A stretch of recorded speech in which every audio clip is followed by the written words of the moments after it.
শিবের জটার আবর্তে ঘূর্ণয়মান দেবী গঙ্গা অবশেষে ধীরে ধীরে শান্ত হলেন। মহাদেব এক আঙ্গুলের স্পর্শে তাকে মুক্ত করলেন, আর সেই মুহূর্তেই এক স্নিগ্ধ ধারায় গঙ্গা মর্তের পথে প্রবাহিত হলেন। গিরিরাজের শিখর বেয়ে নেমে আসছে স্বর্গের পবিত্র স্রোত।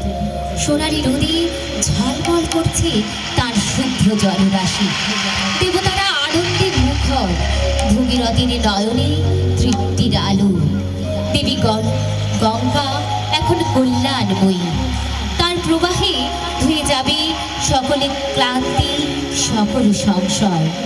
স্বর্গ থেকে মর্তে এক নবজীবনের বার্তা নিয়ে তিনি চলেছেন অবিরাম।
চল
শান্ত কিন্তু প্রবল জলরাশি নিয়ে মর্তের দিকে ধীরে ধীরে বইতে থাকেন।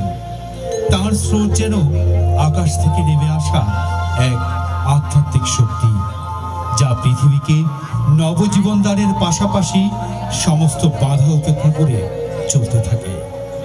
এই প্রবাহের প্রভাব এতটাই শক্তিশালী ছিল যে গঙ্গা তার পথের অন্তর্গত ঋষি জানহুর আশ্রমে পৌঁছাতে আশ্রমের কাঠামো আর সঠিক অবস্থান মুছে যেতে থাকে।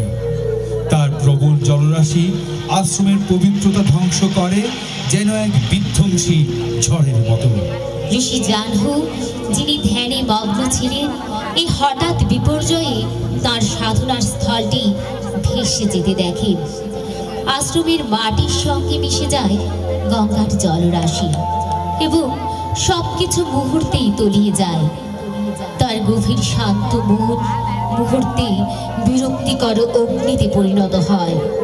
ঋষি জানহু ক্ষুব্ধ হয়ে বলেন, কে এত বড় স্পর্ধা দেখালো? আমার সাধনার আশ্রমকে ভাসিয়ে দিয়ে চলে যায়।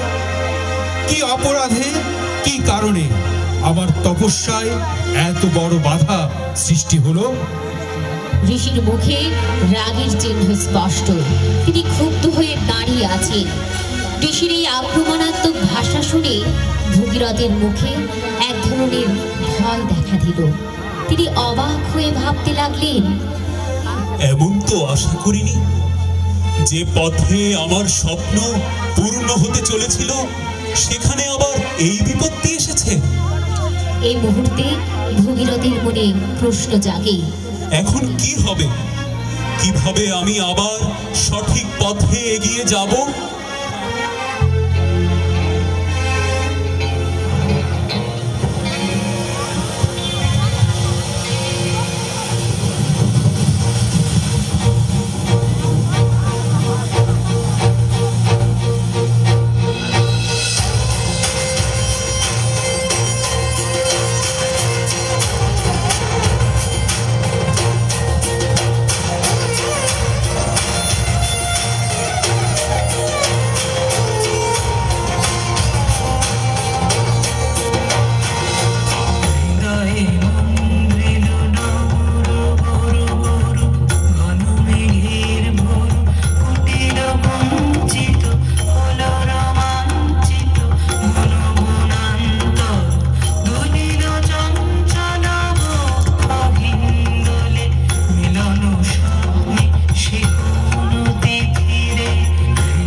ঋষি জাহ্নুর ক্রোধের কাছে সমগ্র গঙ্গার জলরাশি নিমজ্জিত হয়ে গেল।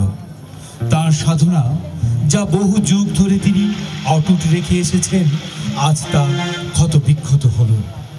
গঙ্গার প্রবল স্রোত যখন তার আশ্রমের সব কিছু ভাসিয়ে নিয়ে যাচ্ছিল, তখন ঋষি জাহ্নু জলরাশি শোষণ করে তার আধ্যাত্মিক শক্তি পুনরুদ্ধার করলেন। আর পৃথিবী থেকে সমস্ত গঙ্গার জল যেন মুছে গেল, এক শূন্যতার সৃষ্টি হল। এদিকে ভগীরথ, যিনি এই সমগ্র দৃশ্য প্রত্যক্ষ করছে, তার হৃদয়ে আবার এক নতুন বাধার সৃষ্টি হলো। যে স্বপ্নের পেছনে তিনি এত দীর্ঘ পথ পাড়ি দিয়েছিলেন, তা আবার ঝুঁকির মুখে পড়ল। তার মন ও হৃদয় গভীর হতাশায় নিমজ্জিত হল। তিনি বুঝতে পারলেন, গঙ্গাকে পৃথিবীতে আনার স্বপ্নে এই বিপত্তি বড় এক বাধা হয়ে দাঁড়িয়েছে। তবে ভগীরথ হতাশ হননি।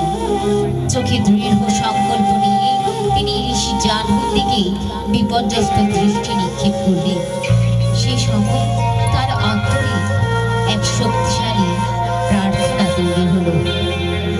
হে ঋষি, আমি জানি আপনার রাগ ও ক্ষোভ আপনার সাধনার অঙ্গ, কিন্তু জানুন, গঙ্গার এই প্রবাহ পৃথিবীর কল্যাণে প্রয়োজন। আমার পূর্বপুরুষদের মুক্তির জন্য, আমার পরিবারের পুণ্য অর্জনের জন্য আমি চাই গঙ্গা মর্তে আসুক। আমার এক প্রার্থনা, হে ঋষি, আপনার মহিমার জন্য আমি আজ আপনার কাছে বিনীতভাবে অনুরোধ করছি। তিনি আরো বলেন, গঙ্গা শুধুই এক নদী নয়, তার বয়ে যাওয়া জল আমাদের প্রাচীন পুণ্য, আমাদের জীবন, আমাদের আশার প্রতীক।